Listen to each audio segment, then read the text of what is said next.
நம்மளுடைய minister health minister வந்து தமிழகம் முழுவதும் குழந்தைகளை புகையிலையை பயன்படுத்த திணித்திருக்கிறார், கட்டாயப்படுத்தியிருக்கிறார். திரு ஜார்ஜ் அவர்களும் அந்த டிஜிபி அவர்களும் வந்து எவ்வளவு பணம் வாங்கியிருக்கிறாங்க, ஒவ்வொருத்தரும் வந்து ஒவ்வொரு மாதமும் எவ்வளவு பணம் வாங்கியிருக்கிறாங்கன்ற முழுமையான டீடைல்டு ரிப்போர்ட் வந்து இன்னைக்கு வந்து வெளியில் வந்திருக்கு. விஜயபாஸ்கர் காசு வாங்கினாருன்னு சொல்லிட்டு இது வந்து நினைக்கிறது கிடையாது, எல்லாமே வந்து எவிடன்ஸ் இருக்கு. இன்னைக்கு வந்து சட்டசபையில் வந்து பேப்பரை வச்சு பண்ணிட்டு இருக்காங்க, அது கிடையாது. இதோட நெட்வொர்க் எவ்வளவு பெரிய மாஃபியாவா இருக்கிறதெல்லாம் விசாரணை, அதுக்கு தான் நாங்கள் விசாரணை வேண்டும். விசாரணை வரும் வரை இவங்கெல்லாம் பதவியிலிருந்து விலக வேண்டும் என்று கேட்கிறோம். ராம் மோகன் ராவ் தலைமைச் செயலர் அலுவலகத்தில் ரெய்டு நடந்த அடுத்த நாள் எழுதுறார். அதே மாதிரி ஜார்ஜ் வந்து 60 lakhs வாங்கியிருக்கிறாரு. சுகாதாரத்துறையினுடைய அமைச்சர், ஒரு MBBS படித்ததாக சொல்லக்கூடிய ஒரு அமைச்சர், மருத்துவத்துறையில் இருக்கக்கூடிய ஒரு நபர், கேன்சர் வரும் புகையினால் வரக்கூடிய பாதிப்புகளை பற்றி நன்கு அறிந்த ஒரு நபர் இந்த புகையிலை பொருட்களை மிக எளிதாக தமிழகம் முழுவதும் விற்பனை செஞ்சிருக்கிறாரு, அதுக்கு அனுமதிச்சிருக்கிறாரு. நம்மளுடைய சந்ததியினரை, நம்மளுடைய குழந்தைகளை புகையிலை பழக்கத்திற்கு உட்படுத்தியிருக்கிறார். இந்த குற்றச்சாட்டை நாங்கள் அவர் மீது வைக்கிறோம். நம்மளுடைய மினிஸ்டர் ஹெல்த் மினிஸ்டர் வந்து தமிழகம் முழுவதும் குழந்தைகளை புகையிலையை பயன்படுத்த திணித்திருக்கிறார், கட்டாயப்படுத்தியிருக்கிறார். எல்லா பள்ளிகளுக்கு அருகாமையிலும் புகையிலை பொருட்கள் மிக எளிதாக கிடைத்துக் கொண்டிருக்கிறது. அதற்கு முக்கியமான காரணம் இன்றைய சுகாதாரத்துறை அமைச்சர். அடுத்தபடியாக இது நடவடிக்கை எடுக்க வேண்டியது வந்து காவல்துறை. காவல்துறையினுடைய மிக முக்கியமான பொறுப்புகளில் இருக்கக்கூடிய இந்த திரு ஜார்ஜ் அவர்களும் அந்த டிஜிபி அவர்களும் வந்து எவ்வளவு பணம் வாங்கியிருக்கிறாங்க, ஒவ்வொருத்தரும் வந்து ஒவ்வொரு மாதமும் எவ்வளவு பணம் வாங்கியிருக்கிறாங்கன்ற முழுமையான டீடைல்டு ரிப்போர்ட் வந்து இன்னைக்கு வந்து வெளியில் வந்திருக்கு. அப்போ காவல்துறை வந்து என்ன செய்கிறாங்க, காவல்துறை நடவடிக்கை எடுக்க வேண்டியதற்கு பதிலாக அவங்க வந்து இதற்கு எதிரான ஒரு வேலையை, இதை வந்து அனுமதிக்கக்கூடிய ஒரு வேலையை வந்து செஞ்சுருக்கிறாங்க. இதை வந்து தமிழகத்தில் அதை விட கொடுமையான விஷயம், அடுத்த வந்து டிஜிபி உயர்வுக்காக வந்து வெயிட் பண்ணிட்டு இருக்கதா சொல்கிறாங்க. நிச்சயமாக நாங்கள் இவரை ஜார்ஜை வந்து அனுமதிக்க முடியாது. அவர் கேரளாவில் போய் இந்த வேலையை செய்ய முடியாது. தமிழ்நாட்டில் வந்து அவர் வந்து இப்படி வந்து அவர் இஷ்டத்துக்கு என்ன வேணாலும் செஞ்சுட்டு இருக்க முடியும் அப்படிங்கிறத வந்து முழுமையாக அனுமதிக்க முடியாது.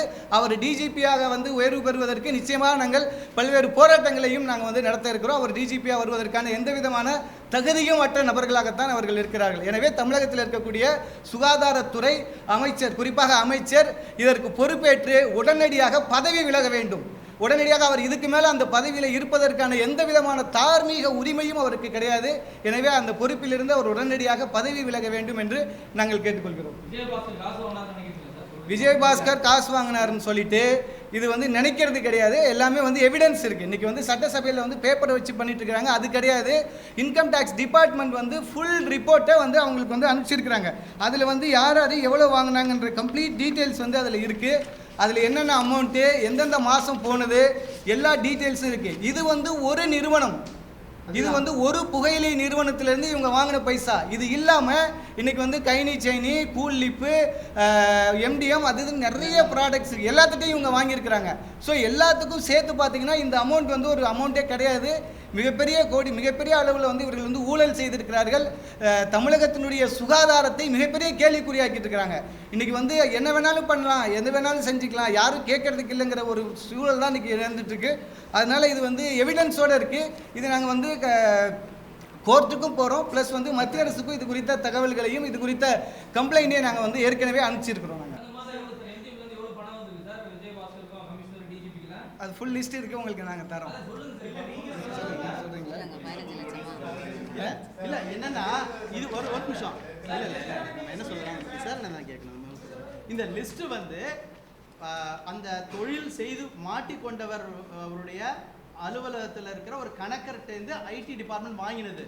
ஆனால் இது பற்றி விசாரணை வேணும்னு தான் கேட்குறோம். விசாரித்ததுக்கு அப்புறம் தான் யார் யார் என்ன தவறு செய்திருக்காங்க, எவ்வளோ கையூட்டு பெற்றிருக்காங்க, இதோடைய நெட்வொர்க் எவ்வளோ பெரிய மாஃபியாவாக இருக்கிறதெல்லாம் விசாரணை, அதுக்கு தான் நாங்கள் விசாரணை வேண்டும். விசாரணை வரும் வரை இவங்கெல்லாம் பதவியிலிருந்து விலக வேண்டும் என்று கேட்கிறோம். இதில் வந்து இன்கம் டேக்ஸ் ரெய்டு பண்ணிட்டு அதுக்கப்புறம் அவங்க வந்து கடிதம் அனுப்புகிறாங்க மாநில அரசுக்கு. மாநில அரசு செயல்படவே இல்லை, குறிப்பாக ஜார்ஜ் செயல்படவே இல்லை. ராம் மோகன் ராவுக்கு ரெய்டு நடந்ததில்ல, அதற்கு அடுத்த நாள் இவர் வந்து உள்துறை செயலருக்கும் டிஜிபிக்கும் எழுதுறாரு. அப்போ 1+1 2ன்னு யோசிக்கணுமா? ராம் மோகன் ராவும் தலைமைச் செயலகத்தில் ரெய்டு நடந்த அடுத்த நாள் ஜார்ஜ் அவர்கள் நம்மளுடைய மாநகர காவல் ஆணையர் வந்து ராம் மோகன் ராவ் தலைமைச் செயலர் அலுவலகத்தில் ரெய்டு நடந்த அடுத்த நாள் எழுதுறாரு. அப்போ இதுல வந்து நீங்க வந்து ஏற்கனவே இருக்கிறத தாண்டி பல வலை பின்னல்கள் இருக்கலாம். இது பின்னணியில் வந்து ராம்மோகன் ராவ் இருக்கலாம், இல்லை யார் யார் இருக்காங்கன்னு தெரியாது. ஏன்னா அது வந்து டைமிங் இஸ் டூ ஓப்பன், நமக்கு தெரியுது. 1+1 = 2. அடுத்த நாள் எழுதுகிறோம், இவ்வளோ நாள் தாமதமாக இருந்துட்டு ரெய்டு நடந்த ராம்மோகன் ராவ் வீட்டிலையும் அலுவலகத்துலையும் அவருடைய மகன் வீட்லேயும் தலைமைச் செயலகத்திலையும் குறிப்பாக வந்து பன்னீர்செல்வம் இருக்கிற போதே ரெய்டு நடந்தது எல்லாம் நீங்கள் எழுதினீங்க. அதற்கு அடுத்த நாள் தான் எழுதியிருக்காரு. The timing is too suspicious, சந்தேகத்தை உண்டாக்கும் விதமாக இருக்கிறது ஜார்ஜுடைய கடிதம். அதே மாதிரி ஜார்ஜ் வந்து 60 lakhs வாங்கியிருக்கிறாரு. ஃப்ரம் 21/4/2016 25 2016 அண்ட் 26 2016 இந்த 3 இதில் வந்து 60 lakhs வந்து அவர் வந்து வாங்கியிருக்கிறார். ஆமாம் ஆமாம், கிட்டத்தட்ட 40 கோடி ரூபாய் வரை கைமாறி இருக்கிறதா சொல்றாங்க.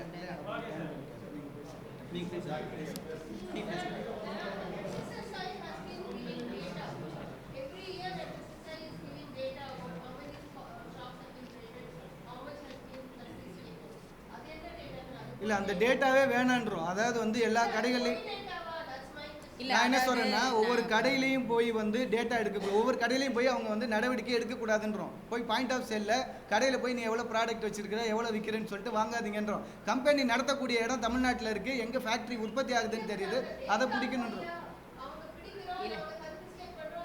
அந்த டேட்டா உண்மை, ஆனால் அது வந்து ஒரு பெரிய விஷயமே இல்லை. less than 5% தான் அவங்க பண்ணுறது, அவங்களுக்கு அஃபிஷியல்ஸ் கிடையாது. அது ஒன்றும் பெரிய விஷயமே இல்லை. True true true true data is true madam. 1 லட்சம் கடைக்கு மேலே இருக்கக்கூடிய ஒரு நாட்டில் வெறும் வந்து ஒரு 100 கடை 200 கடையில் போய் ப்ராடக்ட் எடுத்துகிட்டு வந்துட்டு அதை வெளியில் காமிக்கிறது வந்து அர்த்தமே கிடையாதுன்னு சொல்ல வரேன். அதுதான் சொல்கிறோம். எவிடன்ஸ் வந்து அதுதான். இன்றைக்கி வந்து இவங்க இல்லைன்னுலாம் சொல்ல முடியாது. எவிடன்ஸ் வந்து என்னென்னா எல்லா கடையிலையும் இன்றைக்கி எங்கே வேணாலும் போங்க, நீங்கள் வெளியில் போய் பார்த்தீங்கன்னா எல்லா கடையிலையும் டுபாக்கோ ப்ராடக்ட் வந்து கிடைக்குது. அதுதான் எவிடன்ஸ். ஒரு தடை செய்யப்பட்ட பொருள் எல்லா கடையிலையும் கிடைக்குது, அப்போ இல்லைன்னு சொல்ல முடியாது.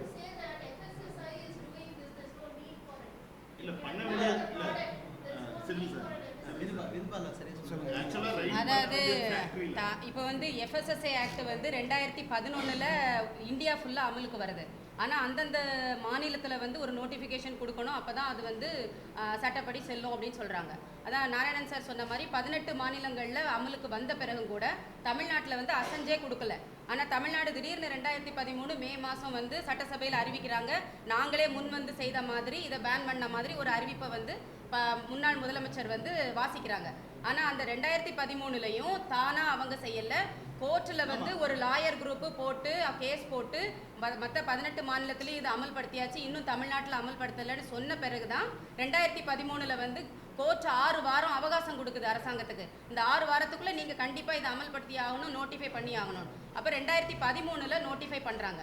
2013 நோட்டிஃபை பண்ணிவிட்டு நாங்கள் 2014 நாங்கள் ஒரு ஆய்வு ஒன்று பண்ணுறோம். அந்த ஆய்வில் பார்க்கும்போது கிட்டத்தட்ட 26 வகையான மெல்லும் வகை புகையிலை சென்னையில் மட்டும் 15 ஜோன்லையும் வந்து ரொம்ப ஃப்ரீயாக 90% கடைக்காரங்களையும் 90% வாங்கி பயன்படுத்துகிறவங்களையும் நாங்கள் இன்டர்வியூ பண்ணதில் யாருக்குமே வந்து இதை வாங்குறதுல சிரமம் இல்லை.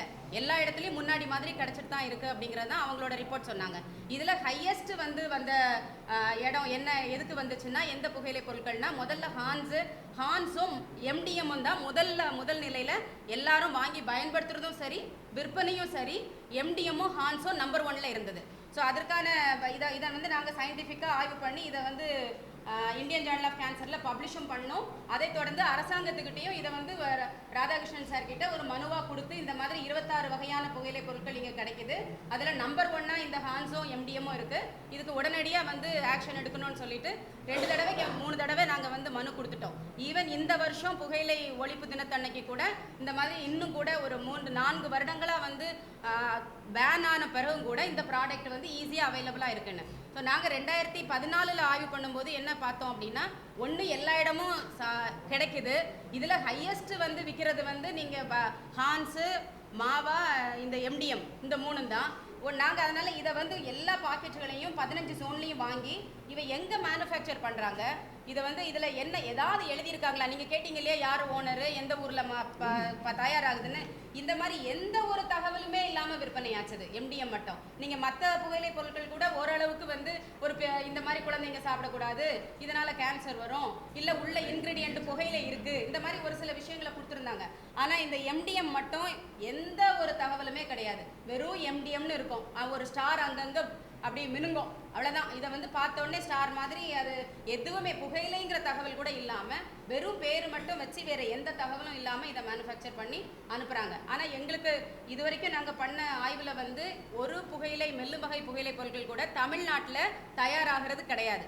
எல்லாமே வட மாநிலங்களில் தயாராகி இங்கே வருது. அதனால் நாங்கள் அரசாங்கத்தை திரும்ப திரும்ப என்ன வலியுறுத்துறோன்னா, என்ட்ரி பாயிண்ட்லேயே நீங்கள் சீஸ் பண்ணுங்க, உள்ளே வர விடாதீங்க. நீங்கள் வந்து கடைக்காரங்க எங்ககிட்ட நாங்கள் போய் ஏதாவது கேட்டாக்க என்ன சொல்கிறாங்கன்னா, கடைக்காரங்க வந்து நீங்கள் எங்களை ஏன் டார்ச்சர் பண்ணுறீங்க, நாங்கள் சின்ன வியாபாரிகள்னு. ஆனால் இன்றைக்கி அதுதான் உண்மை மாதிரி தெரியுது. பெரிய லெவலில் நீங்கள் வந்து காசை வாங்கிட்டு வியாபாரம் பண்ணிவிட்டு சின்ன சின்ன கடைக்காரங்களே நீங்கள் கேட்ட மாதிரி நீங்கள் வந்து ஒரு கணக்கு காட்டுறதுக்காகவும் ஊரை ஏமாத்துறதுக்காகவும் சின்ன கடைக்காரங்களை போய் நாங்கள் ரெய்டு பண்ணோன்னு தூக்கி பொருட்களை வாங்கிட்டு வந்துட்டு, ஆனால் பெரிய லெவலில் நீங்கள் வந்து வியாபாரம் பண்ணுறதுக்கு ஊக்கப்படுத்திட்டு இருந்திருக்காங்க. ஸோ இதில் நம்பர் 1 MDMங்கிறது 2 ஆய்வுலேயும் எங்களுக்கு உறுதியானது. MDM தான் நம்பர் 1 புகையிலை தமிழ்நாட்டில் வியாபாரம் ஆகுறதுன்னு. ஸோ இப்போ MDMல அவங்க காசை வாங்கிட்டு வியாபாரத்துக்கு அலோ பண்ணியிருக்காங்கன்னா நிச்சயமாக மற்ற புகையிலை கம்பெனிகள்ல இருந்தும் அவங்க பணத்தை வாங்கியிருக்கணும். இல்லைன்னா இவ்வளவு தாராளமாக வந்து புகையிலை பொருட்கள் தமிழ்நாட்டில் விற்கப்படுறதுக்கு வாய்ப்பு கிடையாது. அதே மாதிரி நீங்கள் பார்த்தீங்கன்னா நாங்கள் 2015-16 பண்ண ஆய்வுப்படி பார்க்கும்போது மெல்லும் வகை புகையிலை, தடை செய்யப்பட்ட மெல்லும் வகை புகையிலை தமிழ்நாட்டில் 15 வயதிற்கு மேற்பட்டவர்கள் 11,57,000 பேர் பயன்படுத்திட்டு இருக்காங்க. இன்னைக்கு டேட்ல 11,57,000 பேர் மெல்லும் வகை புகையிலை, இந்த தடை செய்யப்பட்ட புகையிலையை இன்னைக்கு பயன்படுத்திட்டு இருக்காங்க. அப்ப இவ்வளவு பேருக்கு இன்னைக்கு சப்ளை இவ்வளவு தாராளமா கிடைக்குது அப்படின்னா, ஒரே ஒரு மாற்றம் தடைக்கு பிறகு என்ன நடந்திருக்கு அப்படின்னா, இந்த புகையிலை பொருட்கள் MDM எல்லாம் குறிப்பா 33% 300% விலை அதிகமாக விற்கப்பட்டிருக்கே ஒழிய மற்றபடி கிடைக்கிறதுலையோ தாராளமாக பயன்படுத்துறதுலையோ இல்லை விற்பனை ஆகிறதுலையோ எந்த ஒரு குறைபாடும் இல்லை. எல்லா இடமும் சகஜமாக கிடைச்சிட்டு இருக்கு. இன்னொன்று ரொம்ப நாங்கள் ஆச்சரியமாக பார்த்த விஷயம் என்னென்னா, புதுக்கோட்டை மாவட்டத்தில் மெல்லும் வகை புகையிலை வந்து ஸ்மோக் பண்ணுறதை விட 1.5 மடங்கு அதிகமாக பயன்படுத்துறது முதல் நம்பர் 1 புதுக்கோட்டை மாவட்டம் தான். ஒருவேளை நாங்கள் இது விஜயபாஸ்கர் அவரோட தொகுதியாக இருக்கிறனால இப்போ எங்களுக்கு என்ன சந்தேகம்னா, அங்கே இன்னும் பெரிய டீலர்ஷிப் எடுத்து ஏதாவது செய்திருக்காரோ என்னமோ, ஏன் அவரத்த கான்ஸ்டியூஷனில் இவ்வளோ நம்பர் 1 ஏன் வந்திருக்கு அப்படிங்கிறது. முதல்ல புதுக்கோட்டை, 2வது கடலூர் மாவட்டம் வந்திருக்குது. இது வந்து நாங்கள் ஆய்வுபூர்வமாக அறிவியல் பூர்வமாக செய்த ஆய்வில் நான் இது ஒரு கிண்டல் நோட்டில் சொல்கிறேன் அவரோட கான்ஸ்டியூஷன். பட் என்ன நமக்கு தெரியலையே, நம்ம வந்து இவங்களெல்லாம் நம்புகிறோம். நம்மளாம் சாதாரண குடிமக்கள், மக்கள் பிரதிநிதிகள் நம்மளை காப்பாற்றுவாங்க, நம்ம ஆரோக்கியத்தின் மேலே அக்கறை கொண்டவங்க, இவங்க வந்து நம்மளை எங்கேயும் கைவிட மாட்டாங்கன்னு நம்ம நம்பி ஓட்டு போட்டு அனுப்புகிறோம். அவங்களுக்கு என்னதான் பணம் வந்தாலும் 24 மணி நேரமும் பாதாம் பருப்பும் முந்திரி பருப்பும் சாப்பிட முடியாது, 2 பிராண்டட் ஷர்ட் போட முடியாது, 2 ஆடி காரில் ஒரே நேரத்தில் பயணம் பண்ண முடியாது. எதுக்கு பணம் சம்பாதிச்சு எங்கே கொண்டு போகிறதுக்கு சேர்க்குறாங்க? இதெல்லாம் ஒரு அவமானம் இல்லையா, வெக்கமா இல்லையா? இப்படி ஒரு மனிதர்களையும் குழந்தைகளையும் கொன்று ஒரு பணம் சம்பாதிக்க வேண்டிய அவசியம் என்ன வந்துச்சு? எவ்வளோ பெரிய பெரிய பணம் சம்பாதிச்சவங்கலாம் கடைசி காலம் என்ன எல்லாம் பார்க்குறோம். இந்த மாதிரி ஒரு அடிப்படை வேல்யூஸ் கூட இல்லாதவங்களை மக்கள் பிரதிநிதின்னு சொல்லி நம்ம எப்படி இனி மதிக்கிறது? இவங்களை எப்படி நம்புறது? இப்போ வந்து சாராயத்தை வந்து கண்ட்ரோல் பண்ணணும், நிறுத்தணும்னு சொன்னால் உடனே அரசாங்கம் வைக்கிற அடுத்த ஆர்குமெண்ட் என்னன்னா, கள்ளசாராயம் வந்துடும், அதனால நாங்கள் இதை க்ளோஸ் பண்ணாமல் நாங்கள் வித்துட்ருக்கோம், நாங்கள் நல்ல சாராயம் விற்கிறோன்ற மாதிரி. ஏதோ அரசாங்கம் காய்ச்சி கொடுத்தா நல்ல சாராயம் மாதிரியும் மக்கள் காய்ச்சா கள்ளசாராயம் மாதிரியும் ஏதோ ஒரு டெஃபினிஷன் அவங்க வச்சுருக்காங்க. ஆனால் இப்போ இவங்க சொல்கிற கதையை, இந்த மாதிரி விஷயங்கள் எல்லாம், இந்த மாதிரி லட்சக்கணக்கில் தடை செய்யப்பட்ட புகையிலை பொருட்கள்லேருந்து இப்போ கம்பெனிகள்லேருந்து இவங்க பணம் வாங்கியிருக்கிறத பார்க்கும்போது, ஒருவேளை இவங்க சாராய கடையெல்லாம் மூடிட்டு கள்ளசாராயத்தை கூட இவங்க தான் காய்ச்சி விற்பாங்களோ என்னமோ தெரியல. அதனால தான் அதை முன்னாடியே நீங்கள் இதை க்ளோஸ் பண்ணிட்டீங்கன்னா நாங்கள் விற்போன்ற மாதிரி நம்மளுக்கு இண்டிகேட் பண்ணுறாங்களோ என்னமோ. ஸோ இந்த மாதிரி ஒரு ஆக்ஷனும் எடுக்கலைங்க. வாங்கி சைன் பண்ணி அனுப்புறாரு செக்ஷனுக்கு, நாங்கள் செக்ஷன் பின்னாடி அலைகிறோம், நம்புகிறோம், எடுப்பாங்க ஆக்ஷன்னு. இதில் நீங்கள் இன்னொரு முக்கியமான விஷயத்தை கவனிக்கணும். சொல்கிறதுக்கு நீங்கள் கேட்டதுனால கூடுதலாக சொல்கிறேன். நீங்கள் டாக்டர் சாந்தா, அடையார் புற்றுநோய் மையத்துடைய தலைவர் தான் நம்ம தமிழ்நாட்டில் முன்னாள் முதல்வர் ஜெயலலிதா இருந்தபோது பிளானிங் கமிஷன் உறுப்பினர், திட்டக்குழுவோட உறுப்பினராகவே செல்வி ஜெயலலிதா அவர்களை பதவிக்கு வச்சாங்க. அவங்க தொடர்ந்து வந்து ஊடகங்கள்லையும் சரி அரசுட்டையும் சரி இது தொடர்பாக வலியுறுத்திட்டே தான் இருந்தாங்க. அப்போது ஒரு புற்றுநோய் மையத்துடைய தலைவரையே நீங்கள் வந்து திட்டக்குழு உறுப்பினராக அரசு கௌரவப்படுத்தி வைத்துக்கொண்டு இன்னொரு பக்கம் இதற்கு வந்து 18 மாநிலங்களுக்கு அப்புறம் தான் எடுத்திருக்கோம். இவ்வளவு ரெப்ரசன்டேஷன் அதே புற்றுநோய் மையத்திலிருந்து கொடுத்தும் எதுவுமே நடக்கலைன்ற போது இது எந்த அளவுக்கு ஒரு மோசமா நடந்திருக்குன்னு பாத்துங்க. நாங்க இந்த ஆய்வு வந்து உடனே பப்ளிஷ் ஆன உடனே ஒரு தடவை கொடுத்தோம். அப்புறம் ஒரு ரிவ்யூ மீட்டிங்கோடும் நாங்க போகும்போதும் புகையிலை கட்டுப்பாடுக்காக ஒரு ரிவ்யூ மீட்டிங் வைக்கிறாங்க எல்லா டிபார்ட்மெண்ட்டும் சேர்ந்து. அந்த ஒரு ரிவ்யூ மீட்டிங்லயும் நாங்க இதை ரெப்ரசென்ட் பண்றோம், இதை கொடுக்குறோம், இந்த மாதிரி எடுங்கன்னு. அவங்க வாங்கி வச்சுப்பாங்க, ஆய்வு எடுக்கிறோம். இப்ப கடைசியா மே மாசம் 31 பெருசா நடவடிக்கை கண்டிப்பா % அவைலபிள். எந்தெந்த நாங்கள் வந்து நீங்கள் போய் நீங்கள் தேடவே வேண்டாம். எந்தெந்த கம்பெனின்னு பேர் போட்டு அது என்ன நம்பரில் ரெஜிஸ்டர் ஆயிருக்கு, எந்த மாநிலத்தில் தயாராகுது, எல்லா தகவலையும் இதை வந்து அவங்க தேடவே வேண்டாம். கிளியராக எடுத்து நாங்கள் டேட்டாவை கையில் கொடுக்குறோம். அதுக்கு மேலே அவங்களால செய்ய முடியலை, ஆக்ஷன் எடுக்க முடியலைன்னா காரணம் வேற எங்கேயோ இருக்குது, இவங்ககிட்ட இல்லைங்கிறது இப்போ தான் தெரியுது. ரெண்டாவது குறிப்பாக வந்து தமிழகத்தினுடைய சுகாதாரம் வந்து ஒரு மிகப்பெரிய கேள்விக்குறியாக தான் இருக்குது. இன்றைக்கி ஏன் டாஸ்மாகில் வந்து ஏதாவது பிரச்சனைனா ஏன் போலீஸ் விரட்டி அடிக்கிறாங்கன்னா இதுதான் பிரச்சனை. இன்றைக்கி டுபாக்கோவில் இவங்க தான் பைசா வாங்கியிருக்கிறாங்க. அதே மாதிரி அவங்களுடைய வருமானமாக தான் பார்க்குறாங்க. இருக்கிற காலகட்டத்தில் நம்ம சம்பாரிச்சுக்குவோம், மொத்தமாக வந்து கொள்ளையடிச்சிட்டு போகலாங்கிற ஒரே நோக்கம் மட்டும்தான் இருக்கே தவிர சுகாதாரம் அப்படிங்கிறது இங்கே வந்து கிடையவே கிடையாது தமிழ்நாட்டில்.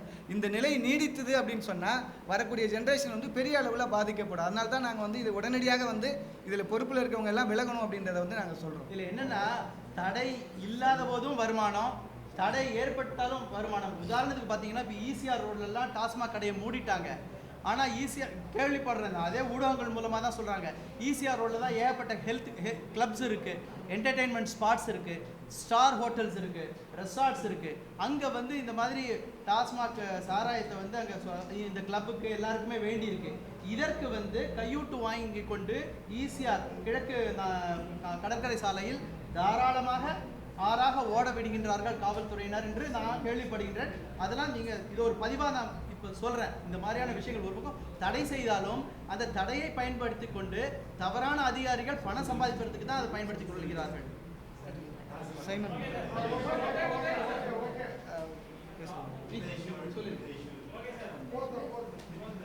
சரி, ஓகே. அதான் இது வந்து சட்ட ரீதியான நடவடிக்கைகளையும் வந்து நாங்கள் எடுக்கிறதுக்கு வந்து தயாராகிட்டு இருக்கிறோம்.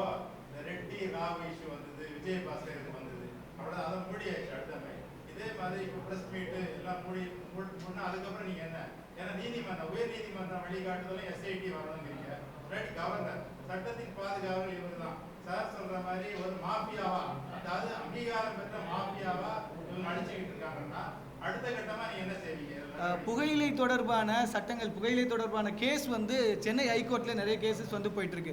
அதில் ஒரு கேஸில் வந்து இவங்க போலீஸ் டிபார்ட்மெண்ட்லேருந்து வந்து நிறைய டேட்டாஸ் வந்து கொடுத்துருக்காங்க, ஹெல்த் டிபார்ட்மெண்ட்லேருந்து நிறைய டேட்டா கொடுத்துருக்காங்க. நாங்கள் இவ்வளோ இத்தனாயிரம் நடவடிக்கைகள் எடுத்திருக்கோம், இவ்வளோ கலெக்ட் பண்ணியிருக்கிறோம் அப்படின்னு சொல்லிட்டு. இப்போ நாங்கள் திருப்பி என்ன சொல்ல வரோம்னா, இந்த மாதிரி வந்து பைசா வாங்கிக்கிட்டு இருக்கக்கூடிய ஒரு நபர் எப்படி வந்து நடவடிக்கை எடுத்திருக்க முடியும், அதை வந்து மறுசீராய்வுக்கு உட்படுத்தணும் அப்படின்னு சொல்லிட்டு திருப்பி வந்து ஒரு அஃபிடவிட் வந்து அந்த கேஸில் ஃபைல் பண்ணிருக்கிறோம். ப்ளஸ் இந்த டாக்குமெண்ட் ஏற்கனவே ஜார்ஜினுடைய அந்த லெட்டர் வந்து ஏற்கனவே கோர்ட்டில் வந்து சப்மிட் பண்ணியிருக்கிறோம். அதாவது வந்து தமிழ்நாட்டில் இந்த புகையிலை நிறுவனங்களோட அரசு அதிகாரிகளும் அரசியல்வாதிகளும் தொடர்பு வச்சுக்க கொள்ளக்கூடாது அப்படின்னு சொல்லிட்டு ஒரு சட்டத்தை வந்து ஏற்றணும். ஆனால் இன்னைக்கு வரைக்கும் அந்த மாதிரி ஒரு சட்டத்தை வந்து தமிழ்நாடு வந்து முடியாதுன்னு நிராகரிச்சுட்டு வந்துட்டு இருக்கு. நிறைய மாநிலங்களில் இதை வந்து நடைமுறைப்படுத்தியிருக்கிறாங்க. ஆனால் இங்கே மட்டும் அதை முடியாதுன்னு தொடர்ந்து சொல்லிட்டே வராங்க. குறிப்பாக அந்த டுபாக்கோ இண்டஸ்ட்ரியினுடைய CSR, அவங்களுடைய அந்த CSR நடவடிக்கைகள், அந்த சமூக நல்லிணக்க நடவடிக்கைகள் சொல்லிட்டு இன்னைக்கு தமிழகம் முழுவதும் எல்லா பள்ளி கல்லூரிகள்லையும் நிறைய விழாக்கள், நிறைய ஸ்பான்சர்ஷிப்ஸ் கொடுத்துட்டு இருக்காங்க. அது எல்லாமே வந்து இல்லீகல். அதை வந்து தடை செய்யணும்னு சொல்லியும் கோர்ட்டில் வந்து நாங்கள் ஏற்கனவே அதை வந்து சப்மிட் பண்ணியிருக்கோம். அநேகமாக வரக்கூடிய மாதங்களில் அது வந்து ஹியரிங்க்கு வரும்னு நினைக்கிறோம். அதோட சேர்ந்து இதையும் நாங்கள் தனி அஃபிடவிட்டாகவும் அதோட ஃபைல் பண்ண இருக்கிறோம். குறிப்பாக வந்து உச்ச நீதிமன்றம் வந்து இது ரொம்ப சீரியஸாக பார்க்குது. சென்ட்ரல் கவர்மெண்ட்டை பொறுத்த வரைக்கும் கோட்பா சட்டத்துக்கு பிரகாரம் செக்ஷன் 5 வயலேஷனை ஹேண்டில் பண்ணுறதுக்குன்னு சொல்லிட்டு ஒரு கமிட்டி இருக்குது, தேசிய லெவலில் ஒரு கமிட்டி இருக்குது. அதே ஒரு கமிட்டி தான் இங்கேயும் ஸ்டேட்லேயும் இருக்குது. ஸ்டேட்டில் இருக்கக்கூடிய கமிட்டியினுடைய சேர்மன் வந்து இவர் ராதாகிருஷ்ணன் தான். ஸோ அதனால் நாங்கள் என்ன பண்ணுறோம்னா, சென்ட்ரலில் இருக்கக்கூடிய கமிட்டியை வந்து ஆக்டிவேட் பண்ண சொல்லி ஸ்டேட் மேலே ஏன் நடவடிக்கை எடுக்கக்கூடாது, இந்த மாதிரி வந்து பைசா வாங்கின ஒரு அவங்க தான் அந்த கமிட்டிலே இருக்காங்க. DGP இருக்கிறாரு, கமிஷனர் இருக்காரு. அப்போ இந்த கமிட்டியை வந்து கலைச்சிட்டு செக்ஷன் 5 கமிட்டிக்கு எந்த விதமான ரைட்ஸும் கிடையாது. அதனால் இந்த அந்த கமிட்டியை கமிச்சிட்டு இந்த கமிட்டி மேலே நடவடிக்கை எடுக்கணும்னு சொல்லிட்டு மத்திய அரசுக்கும் நாங்கள் வந்து பரிந்துரை செஞ்சுருக்கிறோம். அவர் நட்டால் அவர் அந்த ஹெல்த் மினிஸ்டருக்கும் நாங்கள் ரெப்ரசன்டேஷன் அனுப்பிச்சிருக்கோம். ஆனால் தடை செய்யப்பட்ட கம்பெனியை வந்து ரெய்டு பண்ணி க்ளோஸ் பண்ணணும். ஒரு தடை செய்யப்பட்ட கம்பெனியை ட்ரேடு மினிஸ்ட்ரி வந்து போய் அதை சீல் பண்ணணும். ஆனால் அதை விட்டுட்டு தடை செய்யப்பட்ட கம்பெனியில் வருமான வரி ஏன் போய் சோதனை பண்ணுதுன்னு அது ஒரு மர்மமாக தான் இருக்குது இவங்களுடைய அணுகுமுறைகள் எல்லாம். ஒரு தடை செய்யப்பட்ட கம்பெனி நான் இயங்குதுன்னா அதை உடனே போய் அரசாங்கம் என்ன பண்ணணும், சீல் வைக்க வேண்டியது அவங்களுடைய கடமை. ஆனால் அதை விட்டுட்டு அவங்க வருமான வரி கட்டியிருக்காங்களான்னு போய் பார்க்குறாங்க அப்படின்னா அது புரியவே இல்லை. நாங்களாம் சாதாரண மக்கள் புரியவே இல்லை எங்கே இவங்க எப்படி இயங்குறாங்க, என்ன சிஸ்டம் நம்மளோட சிஸ்டம் அப்படின்னு. குறிப்பாக வந்து உச்சநீதிமன்றம் வந்து இந்த விஷயத்தில் கடுமையாக நடந்து கொண்டிருக்கிறது. கடந்த ஆண்டு செப்டம்பர் கூட உச்சநீதிமன்றம் எல்லா மாநில அரசுகளுக்கும் ஆணை பிறப்பிச்சிருக்கு. குறிப்பாக பார்த்தீங்கன்னா இந்த ஹேண்ட்ஸ் குட்காலாம் தடை செய்யப்பட்டதுக்கு பின்பு அவங்க 2 பாக்கெட்டாக கொண்டு வந்தாங்க. புகையிலை தனியாகவும் மற்ற தின்பொருட்கள் அதில் இருக்கிறத கலந்து சாப்பிட்ற மாதிரி கொண்டு வந்தாங்க. அதையும் உச்சநீதிமன்றம் தடை செய்துட்டு ஸ்டேட்டஸ் ரிப்போர்ட் கேட்டிருக்காங்க. இப்போ அதில் வேணும்னா அதில் கூட இம்ப்ளீட் பண்ணிக்கலாம். எஸ்ஐடிக்கு வேணுமென்றால் ஹைகோர்ட்டையோ இல்லைன்னா சுப்ரீம் கோர்ட்டையோ நாங்கள் அனுப்புவோம்.